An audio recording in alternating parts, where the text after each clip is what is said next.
At the end of the 5th Blight, as Denerim lay under siege from the Darkspawn army, a hero emerged to put an end to the imminent threat. A Grey Warden by name of Agaris, who was said to have been a former noble from House Kuland in Highever. Many songs and ballads speak of that fateful night when the studious man struck the final blow upon the archdemon, and just as many rumours swirl about what happened in the days following. We all know that King Alastair stepped up to take his rightful place as the ruler of the Kingdom of Ferelden, taking Anora as his wife and ruling with a fair, if slightly bewildered hand. But little is known of the hero who saved the land. They say he simply vanished, along with most of his companions, melting into the shadows and the annals of history. But now, the Darkspawn rise again. Their numbers swell, their presence no longer scattered, and there is no archdemon to be seen. Whispers speak of intelligence among them, some even capable of speech, and this time, our cries for salvation fall deaf on the ears of a hero who has abandoned us in our time of need. Instead, an Orlesian Grey Warden arrives to answer the call, as Herlocks knock on our doors once more. Dragon Age Origins Awakening is a 2010 expansion to BioWare's beloved RPG. Following the success of Origins in 2009, Awakening promised to delve deeper into Ferelden's lore and continue the saga of the Grey Wardens. I've already reviewed Origins, the Darkspawn Chronicles, and Leliana's Song on this channel, so today we are sinking our claws into Awakening. Whilst it is possible to import your Warden from the base game, I originally played on the Sony PlayStation 3 and am visiting the DLCs on PC, so no imported save for me. Instead, I journeyed with I'm Undress, an elven rogue of the Orlesian Grey Wardens sent to the city of Amaranthine to help rebuild after the Blight. As Warden-Commander, our role is to recruit new Wardens, settle local tensions, and deal with the increasingly strange Darkspawn activity that has been plaguing the land. On the road to Amaranthine, we make a pit stop at Vigil's Keep, the former estate of Rendon Howe, gifted to the Wardens at the end of the 5th Blight. Upon arrival, the keep is under siege, and we're thrown straight into a high-stakes defense. It's a brilliant opening, immediately setting the stakes, outlining our purpose, and presenting one hell of a twist. A talking Darkspawn capable of emotion and thought. It's deeply unsettling, and incredibly compelling. Suddenly, the mindless threat we once knew is evolving. From a gameplay standpoint, this signals that Awakening isn't here to simply retread familiar ground. Though it does also do this at times, it's here to challenge your expectations.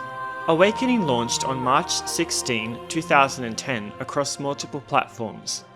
For the purposes of this review, I played the PC version on easy mode, because honestly, no one has time for the constant crashes and glitches that this title presents. We are joined by a cast of mostly likeable characters that are unique or new to this experience, except for Oghren, who I sincerely wished had stayed back in Denerim. While I had grown to appreciate him in Origins, all his worst traits are dialed up to 11 here. He's cruder, more annoying, and completely lacking in the narrative nuance that made him likeable in the first place. As soon as I had enough party members, he was out, and even then, I worried for Vigil's Keep. Would I return to find every maiden despoiled, every surface sticky, and every conversation hijacked by eye-rolling quips? Honestly, what was BioWare thinking? Pushing him under the rug, or into the bottom of an empty wine barrel and rolling him off the side of a cliff? The rest of the companions were a joy. Standouts include Nathaniel Howe, son of that Rendon Howe. Initially bitter and distrustful, Nathaniel is forced into the Grey Warden's servitude after being caught breaking into his family's old estate. But over time, through dialogue and shared battles, he starts to question the legitimacy of his father's legacy, and grows into a genuinely sympathetic character. His arc reminded me that Dragon Age shines brightest when personal stories are played out against the bigger struggles of a kingdom in turmoil. I also enjoyed Anders, who begins as Alistair 2.0, but finds his own identity after being gifted a cat. Yes, really. Oh, look at the cute little kitty. And then there's Justice, a literal spirit from the Fade, who ends up inhabiting the corpse of a deceased warden. His weird, his noble, and his fish out of water perspective adds something special to the adventure. A foreign traveller unaccustomed to the ways of Ferelden.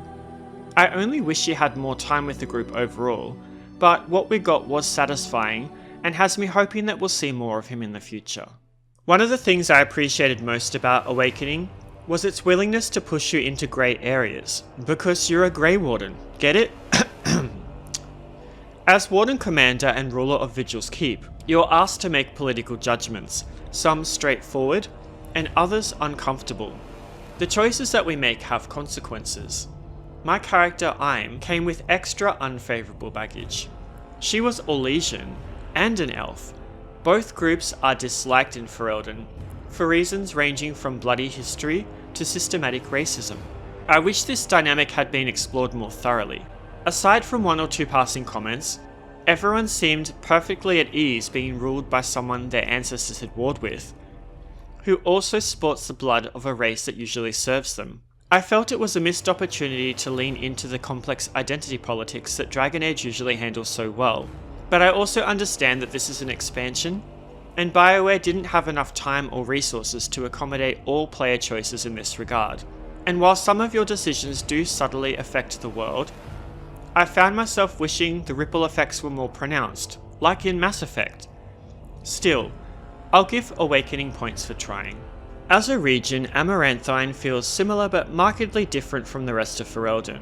Where Origins soaked us in muddy war-torn camps and rain-soaked forests, this region is more politically entangled, troubled by noble houses vying for influence in a post-Blight world. There's a tension that lingers in the air, not of an oncoming apocalypse, but of the cracks forming after the end of one. It's not just about surviving anymore, it's about rebuilding and rebranding. Awakening throws you into distinct regions that feel different to what we experience in Origins, but there is an underlying similarity. First, there's Knotwood Hills, which lay across an open ravine, barren and inhospitable, resting atop the ruins of one of the great dwarven tags that was abandoned in a past blight. To the east lay the Wending Woods, a confusing array of sentinel pines and sentient sylvans that roam amidst elven ruins. It's said that merchant caravans are being attacked here, and as this is a major trade thoroughfare between Amaranthine and Denerim, this presents a problem. Further to the northeast is the Black Marsh, abandoned, rotting, and rumoured to be haunted. The air crackles with ripples of the Fade pushing through breaches, a thin veil waiting to be shed by the thorny hand of an enterprising demon. Each regional area has its share of issues, and quests that can increase your standing as the Warden-Commander and ruler of the area. I enjoyed that some of the quests made me think, with puzzles that required a little bit of thought or trial and error to solve, although overall we did get a bit of same with what we had come to expect from a Dragon Age game, which is unfortunate. The most powerful narrative shift of Awakening is also its boldest. The Darkspawn can talk. Through a twisted version of the joining ritual, some gain intelligence, and with it, agency. No longer just roving beasts, they become manipulators, leaders, strategists, and factions. The twist reframes the entire threat. If they can think and persuade, could one even become an ally? Could there be a future where they are more than monsters? A late-game alliance teases this idea, and left me genuinely excited about where the lore could go next. Awakening also gives us new toys to play with, new specializations, abilities, armor, and weapons.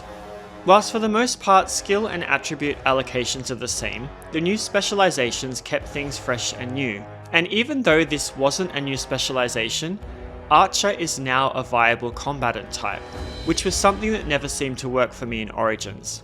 That being said, combat still does retain some of the clunkiness of the original. There is a noticeable lag if there's too much going on the screen at once, and in some sections, where there's never-ending spiders dropping from the ceiling, amidst one of my biggest fears, I experienced a couple of crash to desktops. Party member AI is also not great, either. If I switched to another character to issue commands, even though Im was built to be an archer, when left to her own devices, she would determine that the best way to see the enemy fall was to run into the foray and show them the flat of her palm. Despite this, the moment-to-moment action felt just crunchy enough to be satisfying, and when your party synergy clicks, it's incredibly rewarding. I am also glad to report that there were no instances of eddying vortexes spiraling out of people's open esophagus this time around. Now let's talk about the elephant in the room. Playing Awakening on a PC in 2025 is not exactly a smooth ride.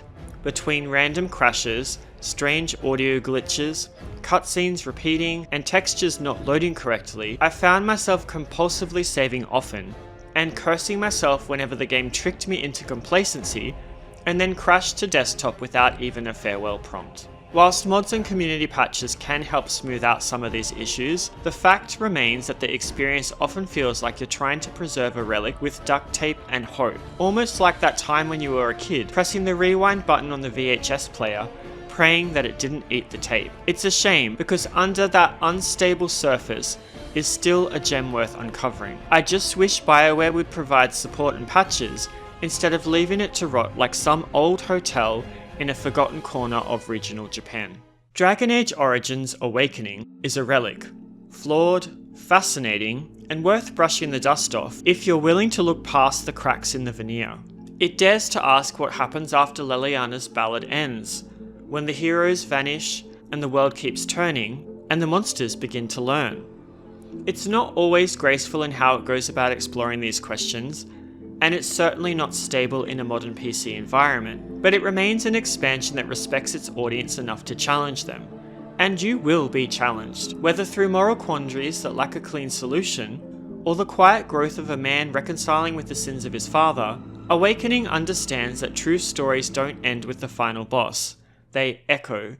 If Origins was about forging a legend, Awakening is about living in its shadow, carrying the weight of that mantle into a world that has already moved on. And maybe, just maybe, that's what makes this story worth telling, even if the game occasionally forgets it's supposed to be helping you to tell it. By the way, have you played Awakening? Did you play it when it originally came out, or have you struggled with it like a sheep in the shearing shed like I have recently? Let me know in the comments. This has been Venoir with a review of Dragon Age Origins Awakening for the PC. If you enjoyed this review, please like and subscribe for more great Western RPG content. As always, thanks for taking the time to watch my videos. I appreciate you, take care, and bye bye for now.